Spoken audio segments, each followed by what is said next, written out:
Welcome to The Explainer.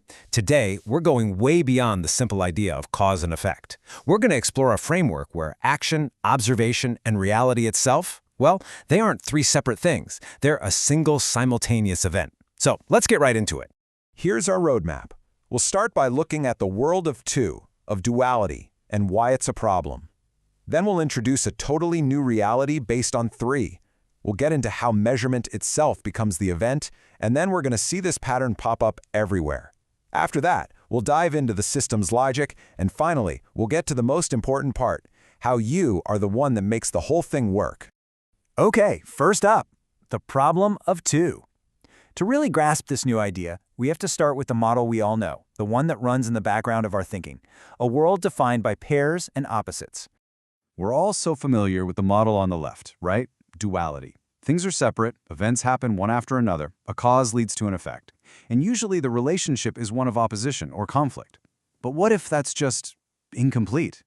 The model we're digging into today is on the right, a three-state system. Here, things aren't separate, they're superposed. They aren't sequential, they're simultaneous.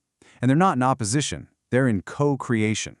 It's a complete shift in how you see everything. This idea of duality, it's ancient. It's woven into our stories. Take this verse from the Quran. It describes a reality where entities like Adam and Iblis are defined as enemies. But here's the thing. In their opposition, they actually define each other. You can't really understand one without the other. That mutual dependence through conflict, that's the core of a two-state world. So, now for section 2.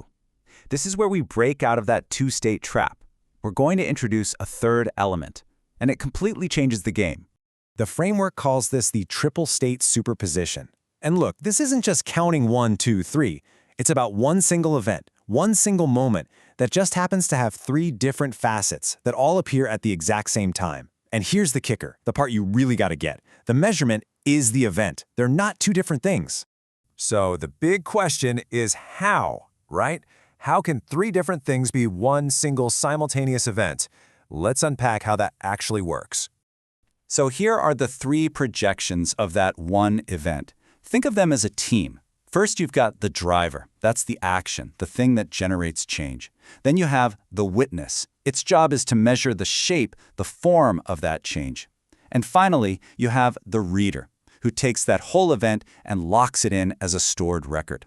The acronic verses here are the anchors the source uses to ground these ideas. And this right here, this is the whole concept in a nutshell. They are absolutely inseparable. One doesn't happen, then the next, then the next. Nope. The action, the measurement of its shape, and the recording of it, boom. It all happens at the exact same instant. They just co-emerge. And you absolutely need all three. Think of it like this. An action with no measurement, it has no shape, no form, it's just potential. A measurement with no action, well, it has nothing to observe. It's just an empty possibility. And a record with no origin, it's a blank page. It's only when all three of them collapse together in a single moment that reality actually crystallizes and takes a solid, irreversible form. You could also say it this way. The measurement isn't just watching the event. The measurement is the event. The source material uses this powerful metaphor of a scale, the Mizan. The weighing isn't some step before you get a result. The very act of weighing is the moment of creation. That instant the scale tips, that's the three-state collapse into what we call reality. Okay, I know this sounds pretty out there, pretty abstract, but the source material argues that this three-state pattern is actually hardwired into everything around us, from ancient texts to modern biology. So let's look at the story of Ibrahim's birds from the Quran. Through this new lens, the cutting of the birds is the driver's action. Placing the parts on the mountains is the witness measuring the form, and calling them back is the reader activating the record. Now, normally you'd read that as a sequence of events, but this framework says no. The call is the moment everything happens at once. The reassembly is instantaneous. It suggests the action, its form, and its record were never truly separate to begin with. And what's really wild is that you can see a parallel right at the heart of biology, the central dogma. We usually learn that DNA transcription, RNA translation, and replication happen one after the other. But what if we reframe that? What if we see them as a simultaneous, superposed reality? The action of transcribing, the form being carried by RNA, and the record being stored in replication. They're all happening constantly, all at once, to define what a living thing even is. So, if this pattern is in Scripture and it's in our DNA, what does that say about the universe itself? Let's go a level deeper and see how these three projections might actually map onto the fundamental properties of reality. Now, this is where the model makes a really bold connection. It maps these three functions onto physics itself. The driver, the action, is mapped to time, that unstoppable, irreversible arrow of change. The witness, which measures form, is mapped to knowledge, the very idea of defining what something is. And the reader, the recorder, is mapped to gravity, the force that fixes things in place. From this perspective, time, knowledge, and gravity aren't separate forces. They're the three inseparable qualities of any event ever recorded into reality. Okay, so what does any of this have to do with you? Well, that brings us to the final, and honestly, the most crucial part of this whole system. Your role in it. And this is the single most important takeaway. The whole system, it's incomplete without you. The driver and the witness, the action and the measurement, they're just potential.